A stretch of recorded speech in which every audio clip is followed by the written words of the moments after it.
O nosso estudo se inicia então onde tudo começou, na descida do Espírito, na festa do Pentecostes, que é a primeira ocorrência do dom. Então vamos para lá, Atos 2, de 1 a 13.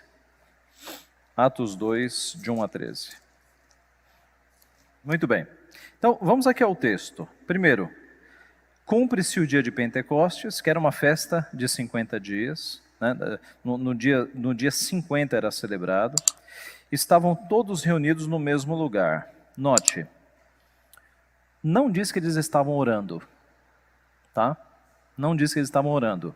Geralmente quem prega nesse texto fala, eles estavam lá buscando o Espírito em oração e aí o Espírito veio. Não, o texto não fala que eles estavam orando.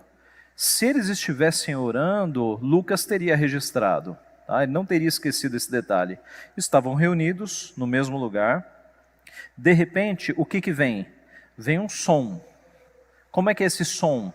De um vento impetuoso. Então imagine aí um som de um vento muito forte. Esse foi o som que eles ouviram. E encheu toda a casa onde estavam assentados. Eles estavam assentados, reunidos. Esse som encheu toda a casa.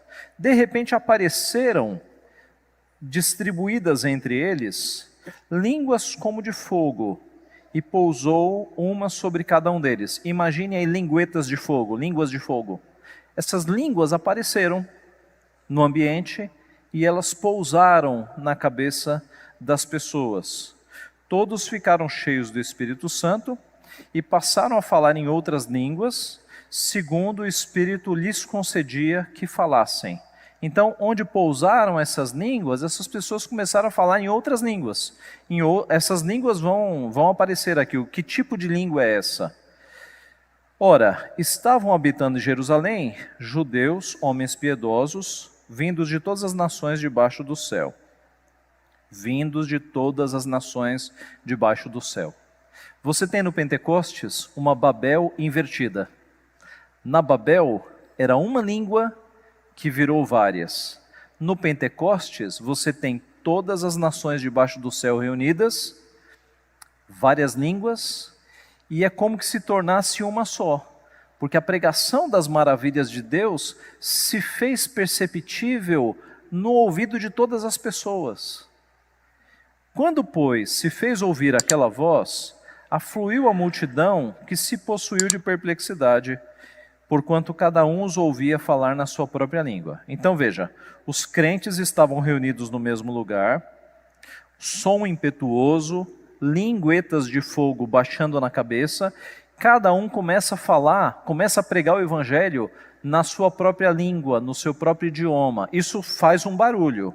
A multidão que estava de fora, ouvindo aquele barulho, vem ver o que está acontecendo.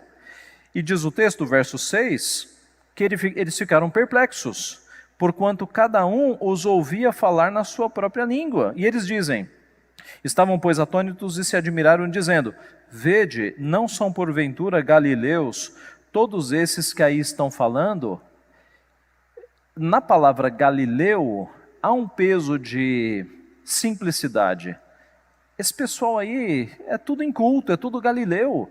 Como é que eles estão pregando em outros idiomas? Me ocorre aqui um exemplo. Imagine que você vá num sertãozão do Brasil, um lugar em que as pessoas não tenham quase a alfabetização básica, e de repente você encontra essas pessoas falando em outros idiomas. Você fala, ué, como é possível? É mais ou menos isso que aconteceu aqui.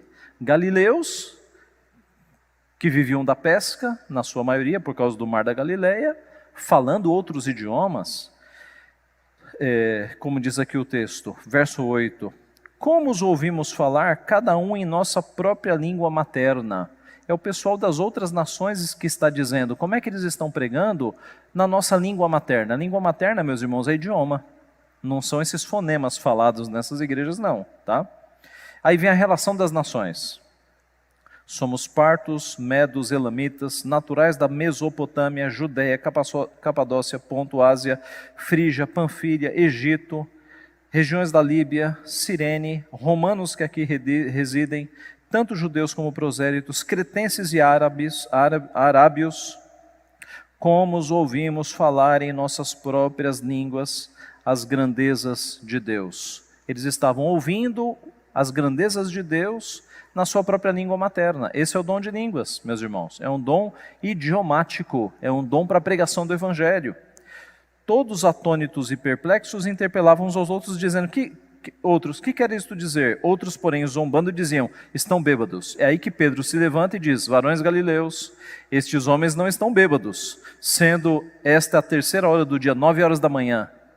O que ocorre é o que foi predito pelo profeta Joel, que nos últimos dias vossos jovens profetizarão. E aí Pedro mostra a profecia. Tá? Agora veja o seguinte, Atos 1:8, qual foi a promessa desse Espírito? Atos 1:8. Mas recebereis poder, ao descer sobre vós o Espírito Santo, e sereis minhas testemunhas, tanto em Jerusalém, como em toda a Judeia e Samaria, e até os confins da terra. Veja que a descida do Espírito Santo foi para que eles se tornassem testemunhas onde? No mundo inteiro. Jerusalém, Judeia, Samaria, até aí um idioma dava conta, mas até os confins do mundo ia precisar de outros idiomas. Como é que esses pescadores, que mal conheciam o idioma deles, poderiam ir até os confins do mundo para pregar o Evangelho? Tomé, por exemplo, a história nos mostra que Tomé foi até a Índia. Como é que Tomé pregou o Evangelho lá? Dom de línguas, meus irmãos. Esses homens iam para outros países e Deus possibilitava que eles pregassem o Evangelho numa língua que eles nunca tinham estudado. É como se você viajar amanhã para a China e começar a pregar o Evangelho em chinês, sendo que você nunca estudou chinês. Esse é o dom de línguas. Não é essa coisa que inventaram no último século, que é um enrolar de fonemas que não constitui idioma. O texto também não ensina que há uma condicionalidade para receber o batismo. Verdade, é verdade. O texto começa dizendo no capítulo 2 que ao cumprir-se o dia de Pentecostes, é uma ação soberana de Deus, de uma festa que Deus havia determinado também no calendário judaico.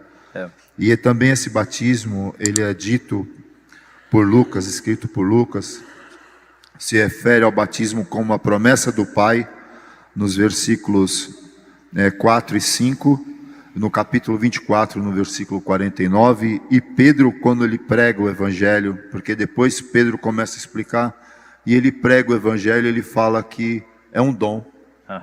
Então nos ensina que não há uma condição, é incondicional, é a graça de Deus. É verdade. Na verdade, é Deus que... Eles não estavam ali reunidos buscando isso, né? Cumpriu-se o dia de Pentecostes e Deus mandou. Exatamente. Muito bem. Então, repare que tudo no texto nos leva à conclusão de que o dom praticado ali era manifestação de diversos idiomas. Nós vimos, né?